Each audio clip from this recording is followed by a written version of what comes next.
olugendo lw'okuba obulungi mu bulamu lutambuza ebifo ebirungi n'ebibi. My primary occupation, the accountant, the CPA member in Canada.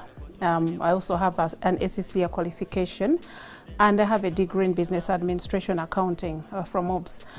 But I am also an immigration consultant in Canada. I'm licensed, so that is like my other career, and ngenda mwekyo ndinga taking that direction because of demand eyabantu bafe okwagala ogende Canada n'okusharinga nabo ebirungi ebiriyo ne challenges ezibeeramu mu lugendo lw'ogende Canada, oba for anyone who wants to move in Canada.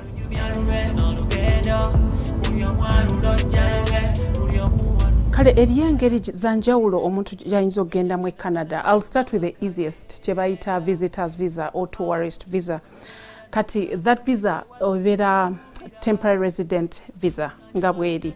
So bagenda ku assessinga in such a way that visa officer ayina kakasa nti ogenda kusobola okubanga eriyo ebikusika okudda mu nsi yo. So they look at the ties in Uganda. For example, kale bwobeera omuna Uganda oyina ties, financial ties, okola mulimu ki, oyina omulimu bakukkiriza nti ogende, for example okyale okomewo, bakuwadde that leave, and they're going to also consider your financial status. Sente ku bank statement eziriko zinaakumala okugenda okukyala okubeerayo nga tolina go bothering, mostly the government, okomewo. Bajja kutunuulira also the balance eri ku bank statement yo, then in and out, how active your bank statement is. So your visitor, and when you go as a visitor togenda kusobola kola toina permission ekola, toina permission esoma, so you just visit and come back. So that's about visiting. Then osobola ogenda on a work permit. Work permit, you should have gotten a job, not any other job. Like, I won't just sit there and write you a job offer. The job offer has to be backed up by what they call labor market impact assessment report. Kakati labor market or LMIA, it's the employers in Canada who apply for it. It's not the employee. So they have to convince the Canadian government that they have failed to hire a Canadian or permanent resident. So they want to bring in a foreigner. Kati oluusi nfuna challenges, abantu ne bagamba ndi graduate, I'm a graduate, but I don't mind doing any job, nfunira omulimu gwonna. Kakati e Canada ne bw'ojjanga cleaner, we highly respect them, and they pass through the same process. If you're getting a work permit, they have to get a labor market LMIA job offers. I mean, a job offer supported by LMIA from the employer. Kati, just talking briefly about LMIA, it's not as easy to get as it sounds. Kati, employer, for example, I have a farm, right? So if I needed a foreigner, I have to, first of all, advertise for the job in Canada, and on at least on three platforms, a Sokang Inokubera Canada Job Bank, for at least 4 weeks. And of course, people will be applying for the job, and we have to interview them. After interviewing, you have to write a report. How many people have applied for the job? How many people have you interviewed, or those who qualify? And how many people have accepted the job? If there is anybody who has accepted the job, then you cannot apply for an LMIA. So unless you've gotten nobody, that's when you apply for an LMIA to a department called Service Canada. Kat Service Canada yetwala ebyabakozi mu ggwanga. So they're going to evaluate bagambe ono muntu ayise mitendere emituufu. First of all, when he or she brings in the foreign worker, are they going to be able to pay them? So you cannot exploit a foreign worker. You pay them either as the locals or higher. So tojja kufeiringa kusasula abantu bulungi because you want to bring in a cheap foreign worker. Kyovola abantu abasinga bajja kubuuza, are you already in Canada? Ne bw'obeera job bank bajja kugamba your profile is very good, and they will match various jobs, naye bajja kugamba first get to Canada. And besides that, kati after advertising, then you apply for that LMIA. So most LMIA application is kind of complex. So most people hire organizations like ours, immigration consultants or lawyers, to do LMIA application. the minimum we charge, or an RCIC, or that is a regulated Canadian immigration consultant, will charge for an LMI. Of course, very cheaper than the lawyers. It will be 3,000. Then, for each application to the government for each individual, it's 1,000. Newesanga minimum employer jakusasula maybe 4,000 or 5,000 to just employ that person. Amazima gali between me and me, you and Betty, me and you, it's very hard to pay $5,000 for a person you've never known. Jukiro ono muntu ali outside. Atende bwogenda a Canada ngoli visitor. You're equally a foreign worker, so you need to have a labor, an LMI approved job offer. So that is about a work permit. So when you get that job offer, then you can apply for a work permit. So that was the second one. Then the third one is student. Kati student njagala nnyo lwansonga. First of all, when you go, it takes a shorter time as compared to permanent resident programs. The only problem with it is it's expensive, but you're going to get quality education. You're going to get education which is recognized all over the world. When you get Canadian qualifications, you're going to get a job anywhere. It's competitive. And besides that, even in Canada to settle, amazima gali nti even if you're qualified, most courses require you to do some Canadian courses, some Canadian qualification before you can compete with them, with the locals, with the Canadians and permanent residents. So bogenda ngogenda okusoma, the visa processing, it used to take like 10 working days, but right now because of COVID, buli kimu kyakyankalana. So sometimes you wait up to 3 months, 3 to 4 months to get your visa for study. Actually, you apply for visa, then study permit, bajikuwera ku airport. So that's a good one. It's also a temporary resident visa, actually, they'll give you.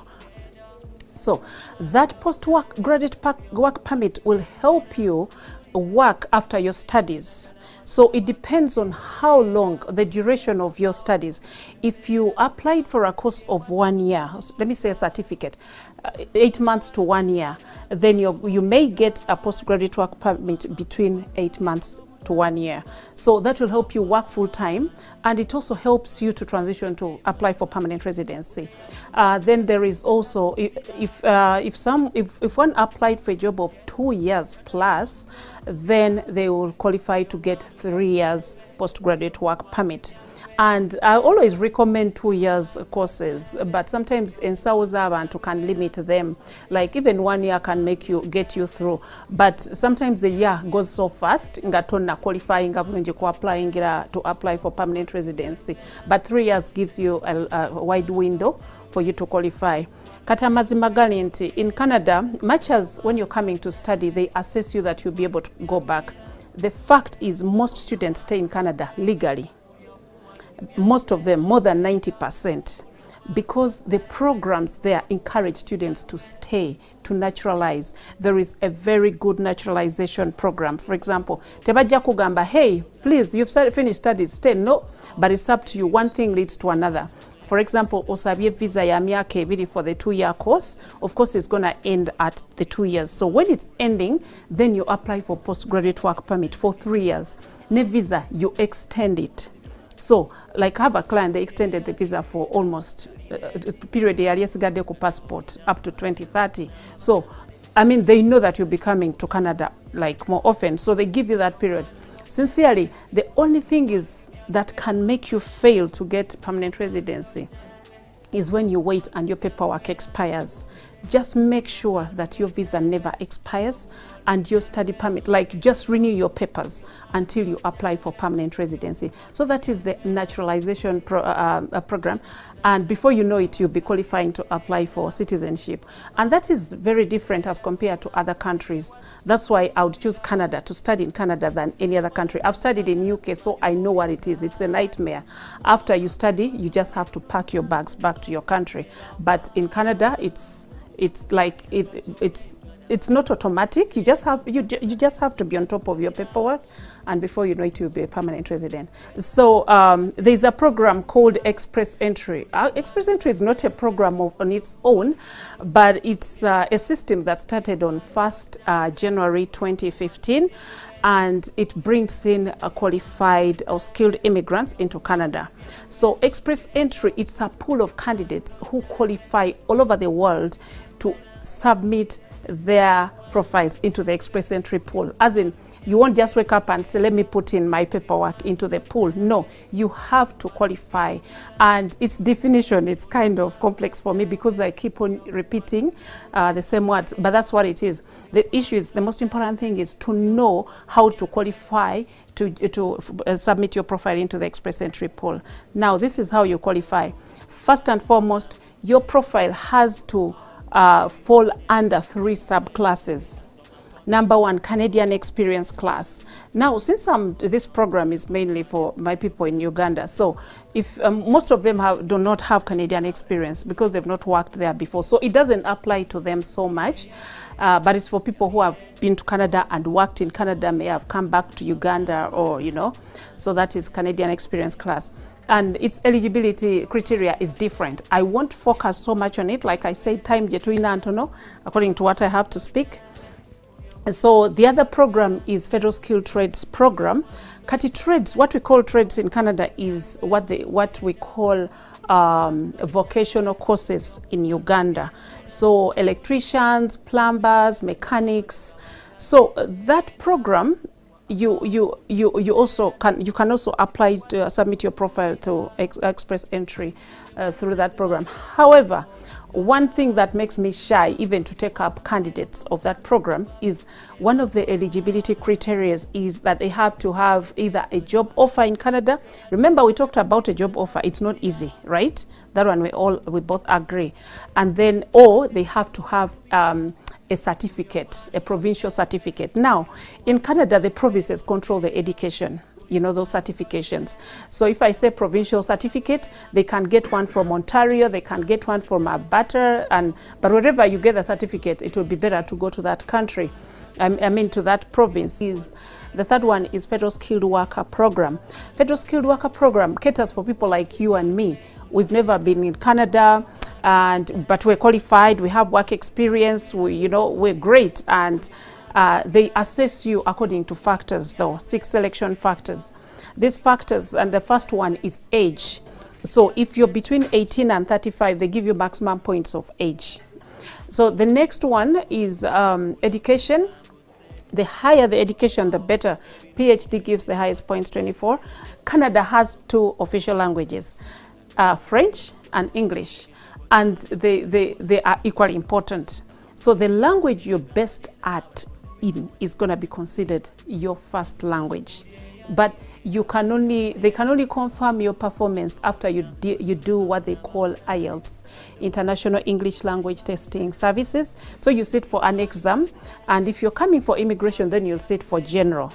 If you're coming for studies, it's going to be academics. So there is that. Then there is what they call CELPIP. I won't say that one in full. I'm used to saying it in short, but the one common to us in Uganda